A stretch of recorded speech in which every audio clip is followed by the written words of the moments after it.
Hello and welcome to some more Star Citizen. Today we are looking at a post from Chris Roberts on quantum drives, but it also touches on fuel, mining of quantum matter, and the starfarer, amongst other things, and sort of like how components all sort of like work together and their intentions for the future.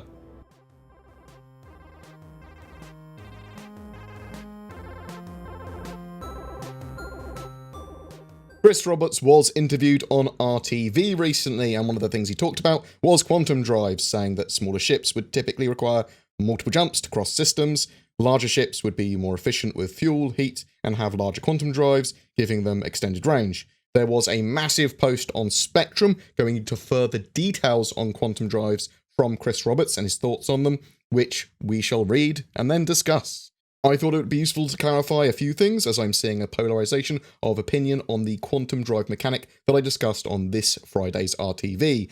First, let's start with the drive itself. It's not a propulsion device in the manner that we are familiar with. Comparing it to a car engine, a jet engine, or a rocket is not useful, as it doesn't operate on the same principles, nor is it designed for indefinite, continuous operation. So what is a quantum drive? In Star Citizen and Wavium version of a device that creates a warp bubble around your ship and is somewhat inspired by the theory behind an Alcubierre drive, the idea is that when in operation, the drive contracts the space directly in front of your ship while expanding it directly behind. Since it's contracting and expanding space around you, your frame of reference stays the same, meaning that anything inside the bubble feels no effect of acceleration, which is good, as the force is required to accelerate to 0.2 c, or 0.2 of the speed of light, in a second would definitely be fatal. This is why when you quantum travel in a straight line, orbital quantum is slightly different, as the idea behind that is the quantum drive emits a much weaker field for a much shorter time, so you're traveling much slower, and you're also using the gravity of the planet you are orbiting to slingshot you. As this type of drive works by manipulating energy density around your ship, following on with the various theories of how a wormhole may exist, the drive has the raw tool, the ability to create negative mass, that is needed to open up jump points and wormholes, which is why, if you look back at Star Citizen lore, the first jump point was discovered by Nick Croshaw thanks to his modified quantum drive. To create a negative energy density, you need exotic matter, which is why quantum fuel is different and separate than thruster propulsion fuel. We don't have it in the game yet, but our plan is to allow players to harvest and mine quantum matter. This would be different than collecting regular thruster fuel, which is accomplished by scooping up various gases. Dense inert ones would be best from atmospheres or space clouds and nebula. Quantum matter would likely be quite hard to find, dangerous to mine, and very valuable. Mining quantum matter will be part of the harvestable entities work we have planned for Q2 and may come online with the Q3 fuel work. Thruster propellant is normally an ionized gas that is emitted by the thruster after being exposed to a very strong electromagnetic force. The model for Star Citizen thruster is VASMIR, otherwise known as Variable Specific Impulse Magnetoplasma Rocket, which is why power and heat management are important beyond having raw propellant. Now we've got this pseudoscience out of the way, let me address the heat issue that some people have an issue with.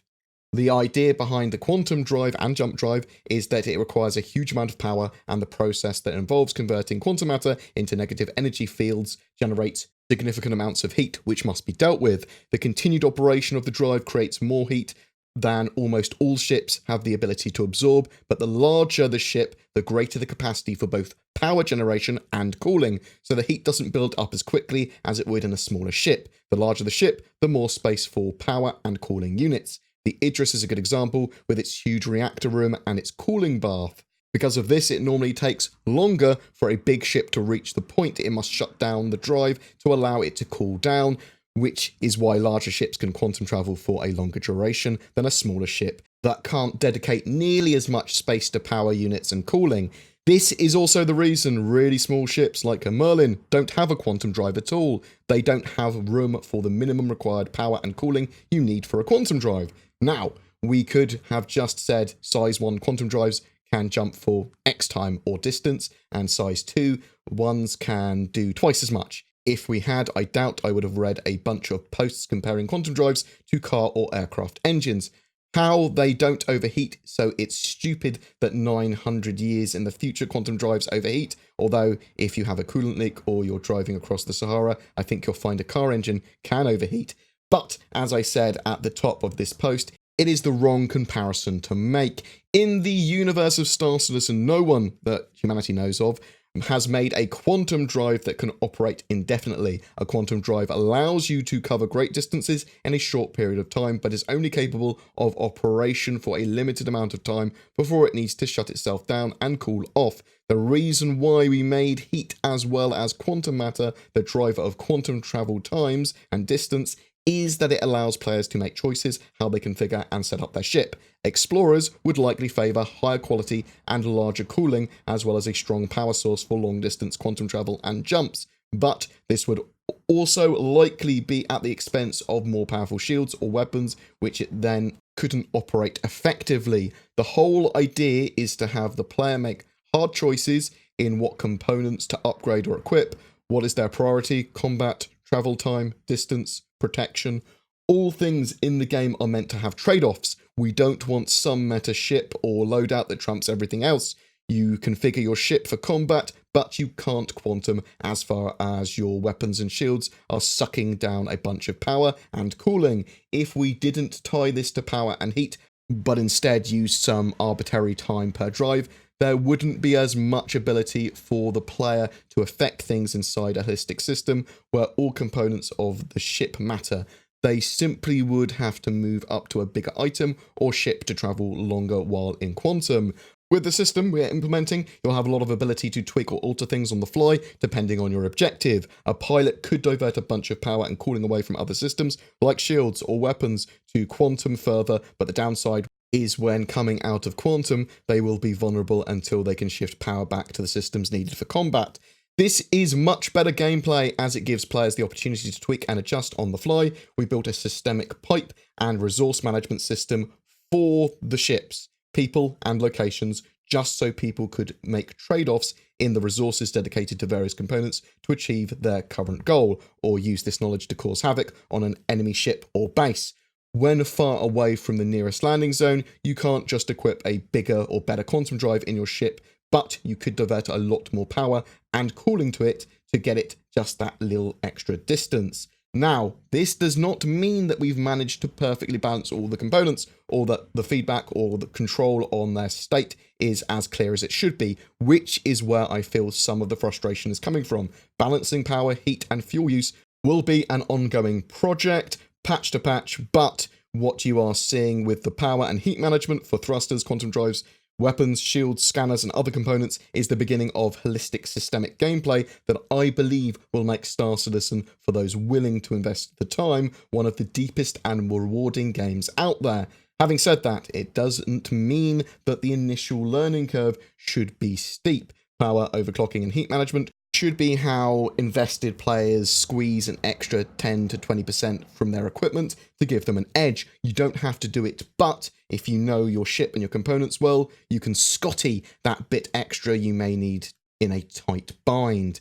We want the game to be easy to learn, difficult to master. We still have a ways to go to make the beginning experience easy and welcoming, but with the systemic approach to ship functions and components, we have the beginnings of a system that rewards players that want to move beyond basic flight, ship management, and gameplay. He also highlighted a section in the original post to make it clear that the current balance, how many jumps and time duration, is a work in progress and will be adjusted. Also, the UI and ship computer should factor in the current power and cooling for its quantum travel calculations, and when you drop out of quantum to cool down, that is intended behavior and was factored into quantum distance calculations, so you're not exiting with overheat warnings.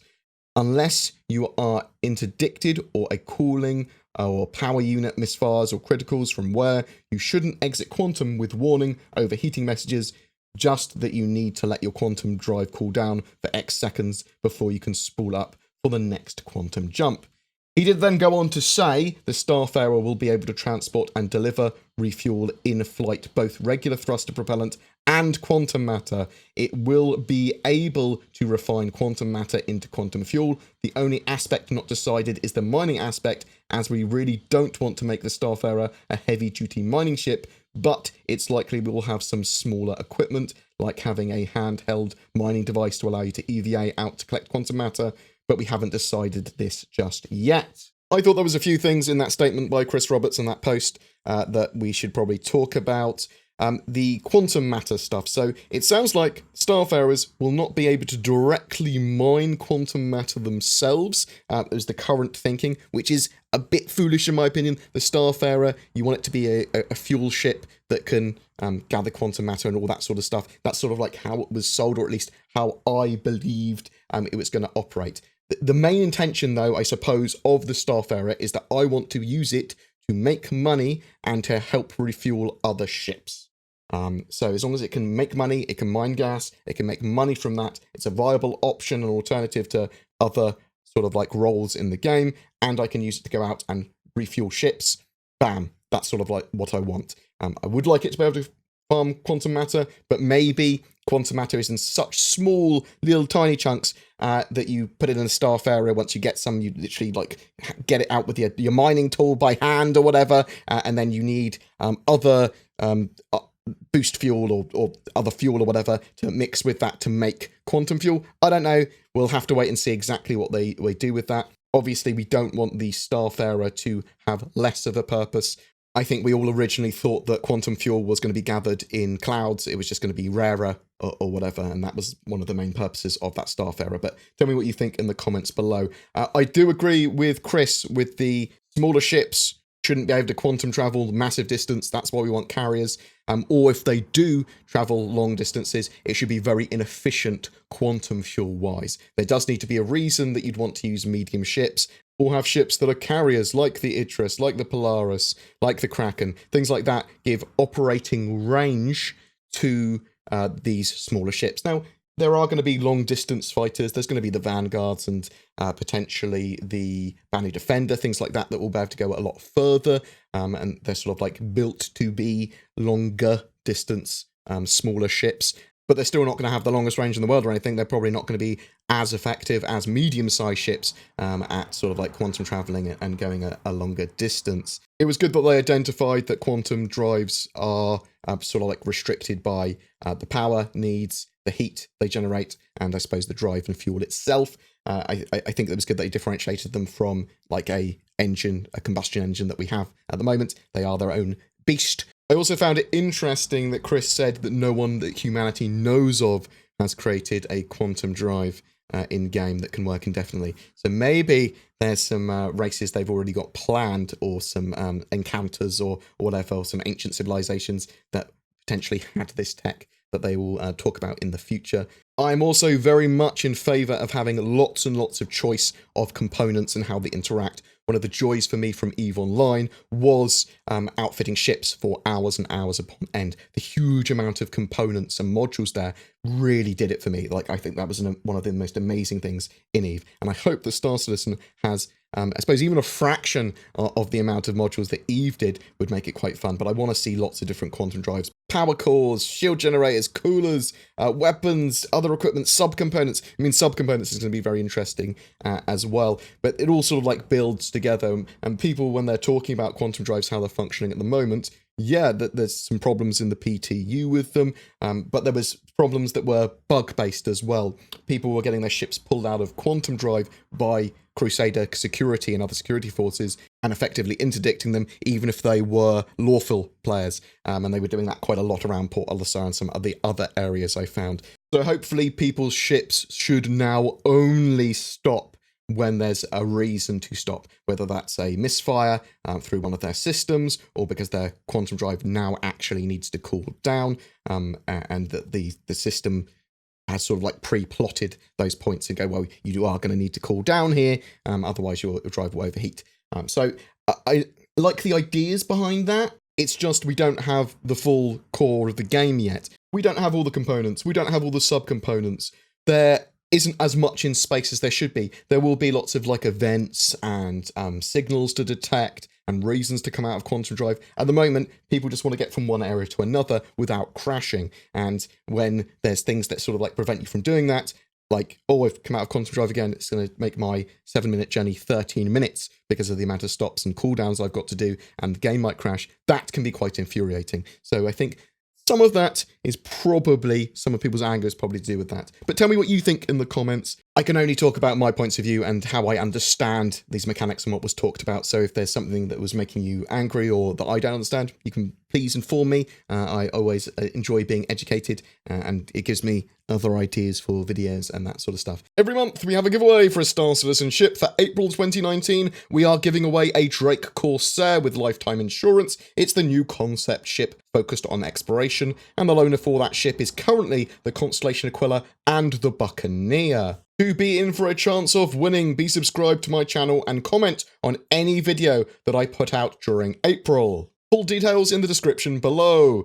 Need a PC or upgrade to play Star Citizen? Consider Shadow. Shadow is a cloud-based subscription alternative to a gaming PC, and it works with Star Citizen Alpha 3.5 better than it ever has. It leverages the power of the internet to give you a Windows 10 gaming environment potentially anywhere. Check out the links below or go to shadow.tech for more information. Use the code BoredGamer to receive a discount on your subscription if you do decide to try it. I'm not sponsored or paid by Cloud Imperium in any way. This is a Star Citizen news and fan channel that is supported by you, the community. Patrons, donations, subscriber stars, YouTube members, that little join button underneath my videos, all help support the channel and allow me to create regular video content, maintain a website, upload podcasts, and more. If you wish to go that extra mile, it is amazingly helpful. There is occasional exclusive content for those that do as well.